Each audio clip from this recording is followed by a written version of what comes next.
Hello everyone and welcome to the Nonprofit Millionaire video course. We're on the final section, Day 1, the Sword and Shield Mindset. Now the Sword and Shield Mindset is not a tactic or a strategy or even a system. It's a mindset, a way of translating thought into action. Now it's not to be confused with a condition like the cycle of pain or a process like my 3 steps to financial success. It does not diminish or replace either. Instead, it synergistically binds them together. Now, the idea came to me after watching a late-night documentary on gladiators and the life and death battle strategies they employed in the arena. Now, envision, if you will, the gladiators of ancient Rome. They carried a mighty sword for offense and a sturdy shield for defense. They defended primarily on their swords to ensure their survival in the arena. Their shields, however, were used mostly as a defensive measure when their sword attack was unsuccessful or when they were caught off balance or out of position.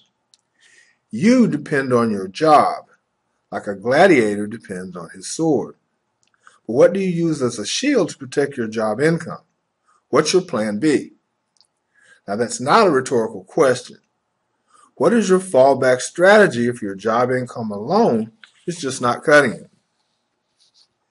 Now, the Strategic Business Venture, or SBV for short, is a specialized financial vehicle that makes a great shield. It exists only to protect your job income from excessive taxation. That's it. It's not about making more money. It's about making less of the money you already make taxable. Now remember, you lose 1/3 of your income to taxes right off the top. Now imagine if you could get most or all of that money back from Uncle Sam. How many bills could you pay, or how much could you set aside for a rainy day? Now, minimizing your taxable income should unquestionably be a critical part of your personal wealth building strategy. Now, some call this strategy a tax shelter or a loss leader. I prefer to call it a strategic business venture because that technically is what it is. It's all about the strategy and the right financial vehicle to drive it. Now, without an SPV or similar viable business entity, wage-earning employees would totally miss out on the opportunity to write off thousands of dollars a year. Now, this is thousands of dollars in expenses you're going to spend your hard-earned money on anyway. It just doesn't get any better than that. Now, Uncle Sam clearly favors business owners over wage-earning employees, and the tax codes clearly reflect this. Now, he sees business owners as his financial partners, producers who create jobs and help him grow the economy. Now, he sees employees simply as consumers of products and services, and as his primary source of income tax revenue. Now, I want you to write this down. If a business owner and an employee have equal amounts of income and expenses, the employee will always pay much more in taxes. Now, if you're looking for fairness, the tax codes are not the place to find it. Now, why does the business owner pay less tax?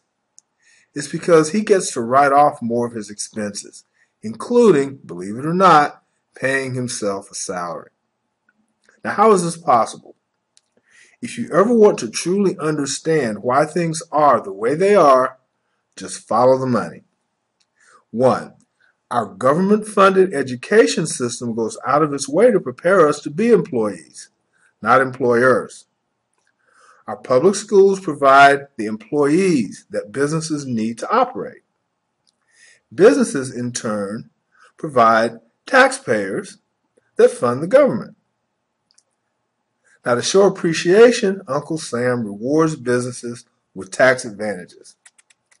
Now, once you fully understand this particular symbiotic relationship, you will begin to appreciate the true value of the strategic business venture.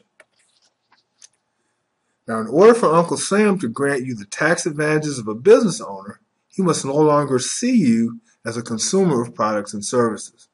He must see you as a financial partner who will help him grow the economy. Fortunately, Congress has passed sweeping home business legislation that will allow you to do just that. Now, what's in it for them? The answer is quite simple, really. Uncle Sam would rather pay you to have a part-time business that could be ramped up to full-time if needed than pay you unemployment or welfare benefits. For once, politics makes sense.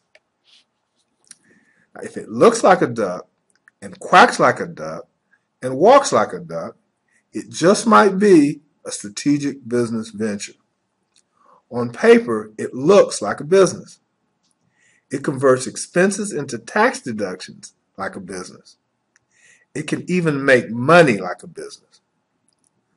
A business generates profit by earning more than it spends. And SPV is not about earning more money. It's about making less of the money you already make taxable.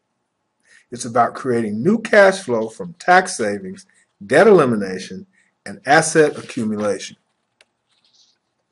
Now, there's much more to learn about the strategic business venture and how it can help you become a nonprofit millionaire. However, it is less important that you understand all that an SPV does, and more important that you understand how it does it and what it means for you.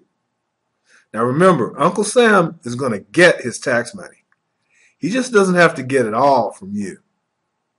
Now, this is Rick Hopkins, and I wish you the best in financial success.